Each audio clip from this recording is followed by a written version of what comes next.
जी मुफ्ती साहब, बकौल फिरदौस साहिबा, ये सॉफ्टवेयर अपडेट हुआ है या वाकई कोई उसूली नुक्ता नजर तब्दील हुआ है? बिस्मिल्लाहिर्रहमानिर्रहीम। जमीयत उलमा इस्लाम की क़ियादत संजीदा क़ियादत है, बसीरत का लंबरदार है। मौलाना फजलुर रहमान साहब की बातों में कोई तजाद नहीं। आप उनका पूरा जो प्रेस ब्रीफिंग है वो नशर नहीं करते। आप ख़ुद दरमियान में से बाज़ बातें ऐसे हैं जो पूरा प्रेस ब्रीफिंग मौलाना साहब ने जो दिया था, यहाँ पेशावर में दिया था और मैं ख़ुद उसमें मौजूद था, वो यही कह रहे थे, अब भी यही कह रहे हैं कि हमारा जंग नहीं है, जंग तो उनका है। अगर वो हमें छेड़ते हैं और वो मुदाखलत करते हैं तो उसकी मुखालफत, अब भी हम यही कहते हैं कि फिर हम उसकी मुखालफत ज़रूर करेंगे। लेकिन इसमें तो कोई शक नहीं है कि हम तो जर्नल की कुर्सी पर नहीं बैठेंगे, हम तो वज़ीर आज़म की कुर्सी पर बैठेंगे। सियासी लोग हैं, जिस तरह एक डॉक्टर किसी इंजीनियर की कुर्सी पर नहीं बैठता, कोई इंजीनियर डॉक्टर की कुर्सी पर नहीं बैठता। जर्नल को चाहिए कि वज़ीर आज़म की कुर्सी की तरफ जो है वो ना देखे, और जर्नल जब नहीं देखते तो जर्नल के साथ हमारा जंग नहीं है। जर्नल के साथ हमारा जंग इसी बुनियाद पर होता है हमेशा, जो उन्होंने मार्शलाए लगाए हैं उनके खिलाफ फिर हमने जेलें काटे हैं। मौलाना फजलुर रहमान की सियासी ज़िंदगी का आगाज़ ये आमरों के मुकाबले से हुई है। ज़ियाउल हक के मुकाबले में उन्होंने, अमरियत के मुकाबले में उन्होंने जेलें काटी हैं। मौलाना फजलुर रहमान के ठूर में कोई तब्दीली नहीं आई। हाँ, इसमें कोई शक नहीं कि हम सियासी में लड़ते हैं तो ज़रूर सियासी बुनियादों पर, सियासी अज़मत, सियासत में जो अजीम मकासद होते हैं वो पाकिस्तान की सियासत में पाकिस्तान का बचाना है, पाकिस्तान को बचाना है, पाकिस्तान का तहफ़्फ़ुज़ है। और पाकिस्तान को दाव पर इस सेलेक्टेड और इस जाली हुक्मरान ने लगा दिया है। तो दूसरी बात यह है कि मौलाना साहब ने जो कुछ कहा था वो तो उस वक्त पहले भी यही बात की थी कि हमारे ये लॉन्ग मार्च का रुख किस तरफ होगा, ये फैसला पीडीएम करेगा। तो पीडीएम ने जब ये फैसला किया कि हमारा लॉन्ग मार्च का रुख जो है वो इस्लामाबाद की तरफ है, तो फिर इसमें तब्दीली क्या है? टून में तो कोई तब्दीली नहीं है। यू टर्न, जो यू टर्न खान जिस अंदाज से मशहूर थे, वो यू टर्न कहाँ है? हाँ, इसमें कोई शक नहीं कि जमीयत उलमा इस्लाम वाले, मुफ्ती साहब जेयूआई फेक का नहीं होगा यू टर्न, पीडीएम का तो यू टर्न हो गया ना। इस्लाम की क़ियादत वो जमहूरी सियासत पर यकीन रखती है और जमहूरी राय को तरजीह देते हैं। मुफ्ती साहब, जमातों की जो मुश्तरक राय है वो जमीयत उलमा की राय है। मुफ्ती साहब देखें, आपकी तो हो गई मुश्तरका राय, लेकिन इमरान खान का होगा यू टर्न। यानी आपने कहा इस्तीफे देंगे, इस्तीफे नहीं दिए। आपने कहा था 31 जनवरी तक जो है वो हुकूमत पलट देंगे, इस्तीफा नहीं हुआ। यार गलत बयानी तो कम अज कम आजरत हम तो इसलिए तो कहते हैं कि बोल वाले गलत। अच्छा, आपने नहीं कहा था इस्तीफे देंगे? अच्छा, ये बोल वालों ने कहा था कि आप इस्तीफे देंगे? कब? हमने कब कहा है कि इस्तीफा नहीं देंगे? हमने कब कहा है कि इस्तीफा नहीं देंगे? इस्तीफा अब भी ऑप्शन अब मौजूद है। इस्तीफा का जो बयानिया है पीडीएम का, उस बयानिया को ले लें, उसमें लॉन्ग मार्च भी है, उसमें इस्तीफा भी है। अच्छा, मुख्तलिफ चीजें हैं। मुफ्ती साहब, क्या इस्तीफा से हम दस्तबरदार हुए हैं? मुफ्ती साहब 2.5 साल हमने तारीख मुकर्रर 2.5 साल देखे, ये तो मुफ्ती साहब 2.5 साल इस्तीफा जमा करेंगे। 2.5 साल गुजर गए मुफ्ती साहब, देखिए 2.5 साल गुजर गए, 2.5 साल गुजर गए, आप आगे 2.5 साल चलाते रहे। क्या हमने तो नहीं कहा था कि हम इस्तीफा वापस ले रहे हैं, हम तो देंगे, इस्तीफे के ऑप्शन मौजूद है। गलत फहमी, लोगों को गलत फहमी में मुब्तला ना करे। कम अज कम पीडीएम ने अब तक ये ऐलान नहीं किया था कि फलां तारीख को हम स्पीकर के सामने इस्तीफा जमा करेंगे। जो तारीख मुकर्रर किया था कि क़ियादत के पास जमा होगी, वो जमा हुए हैं। और जब मौका आएगी और पीडीएम की क़ियादत फैसला करे तो इंशाल्लाह उस वक्त हमारी इस्तीफा हाजिर है। राइट जी। फारूक हबीब साहब, आप जो ओपन बैलेटिंग करवाना चाह रहे थे, यानी सीक्रेट बैलेटिंग के खिलाफ जाके और शो ऑफ हैंड से, पहले आपने ऑप्शन इस्तेमाल किया सुप्रीम कोर्ट का। सुप्रीम कोर्ट से अभी तक कोई जवाब नहीं आया।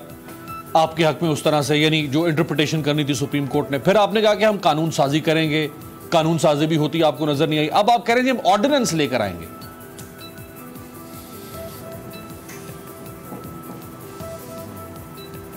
देखिए बात यह है अमीर, पहली बात तो यह समझने की है कि मैं आपके सामने कुछ सूरत हाल पेश कर दूं। देखें इस मुल्क के साथ हुआ क्या है। इस मुल्क के साथ ये हुआ है कि हर बंदे ने यहाँ पर आकर अपने अपने मफाद को जो है वो तरजीह दी है। निज़ाम को जो है उन्होंने बड़ी मेहनत करके कई दहाइयों से इन्होंने इस निज़ाम को जो है वो करप्ट बनाया है। आप देखें कि जब से 85 के गैर जमाती इलेक्शन हुए और उसकी पैदावार नवाज शरीफ बन के सामने आए, उन्होंने इस मुल्क के तमाम निज़ाम को सियासत में पैसा लेकर आए, लोगों को करप्ट बनाया। अब इसी तरीके से आप देखें कि सेनेट के इंतखाबात में मिसाके जमहूरियत के अंदर इन्होंने लिखा हुआ है, दोनों जमातों ने, जिसपे पीपल्स पार्टी नून लीग वालों ने साइन किए हुए हैं कि इंतखाबात जो हैं वो ओपन एंड ट्रेसेबल बैलेट के जरिए होंगे। ये तो 2007-8 की बात हो गई। ये हालिया पिछले साल एहसन इकबाल ने बयान दिया कि हम ओपन एंड ट्रेसेबल बैलेट करवाएंगे। 2015 में नवाज शरीफ ने बयान दिया हम ओपन एंड ट्रेसेबल बैलेट करवाएंगे। जब आईनी तरमीम पेश करते हैं तो असम्बली को इन्होंने कानून साज असम्बली को पहलवान साजी का अखाड़ा बना दिया। इन्होंने पकड़ के स्पीकर के ऊपर हमला शुरू कर दिए, असम्बली की कार्रवाई को आगे नहीं चलने दिया, उस मुस्बत बहस के अंदर इन्होंने हिस्सा नहीं लिया। ये चाहते क्या हैं? ये चाहते ये हैं, एक तरफ पीडीएम कहती है कि हमारी स्ट्रगल सो कॉल्ड साफ और शफाफ इंतखाबात के लिए, और जब साफ और शफाफ इंतखाबात के लिए, हॉर्स ट्रेडिंग को रोकने के लिए, ये ज़मीरों के सौदागरों को रोकने के लिए, सेनेट के इंतखाबात में पैसे को रोकने के लिए, धांधली को रोकने के लिए जब हुकूमत एक तरमीम लेकर आती है, उस तरमीम में क्या है यही देखा जा सकता है ना कि कौन से मेंबर ने किसको वोट डाला ताकि खरीदो फरोख्त के बाजार को रोका जा सके।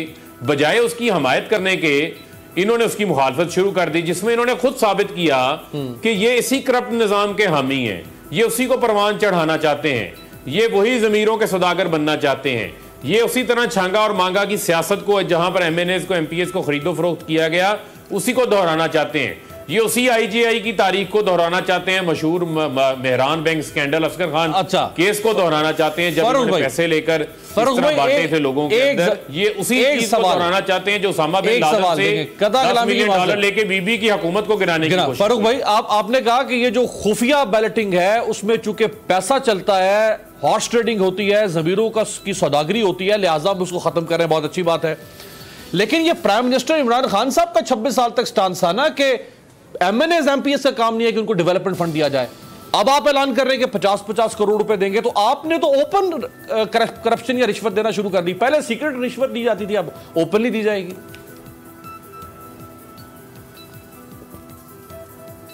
नहीं, देखें उसको इस अंदाज से ना पेश किया जाए। बुनियादी चीज यह है कि पाकिस्तान का आइन क्या कहता है। पाकिस्तान का आइन यह कहता है कि रियासत की जिम्मेदारी है कि उसने बुनियादी ज़रूरियात जिसमें सेहत है, तालीम है, इंफ्रास्ट्रक्चर है, सीवरेज सैनिटेशन का निज़ाम है, पीने का साफ पानी है, वो अपनी आवाम को मुहैया करना है।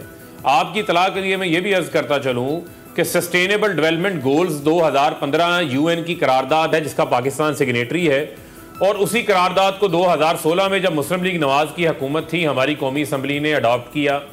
ये जितने फंड्स हैं जो आप 50 करोड़ की बात कर रहे हैं, 50 करोड़ रुपये वाला तो मामला ही नहीं है।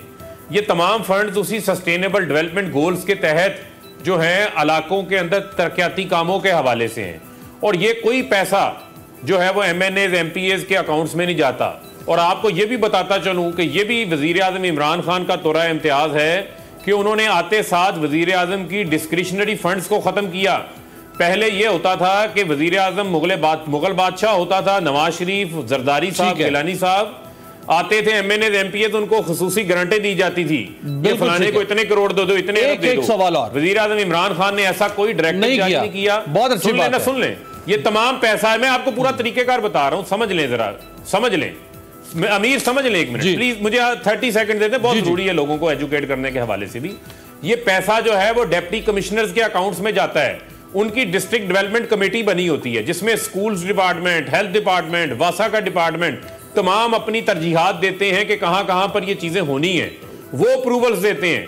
MNAs MPs का तो काम पॉलिटिकल ओवरसाइटनेस का है, वो तो अपनी बेचारी आवाम की नुमाइंदगी करते हैं। अगर वो नुमाइंदगी करना जुर्म है आपकी नजर में, तो वो जुर्म हम करते रहेंगे। सर इसी नुक्ते पे आ जाते हैं।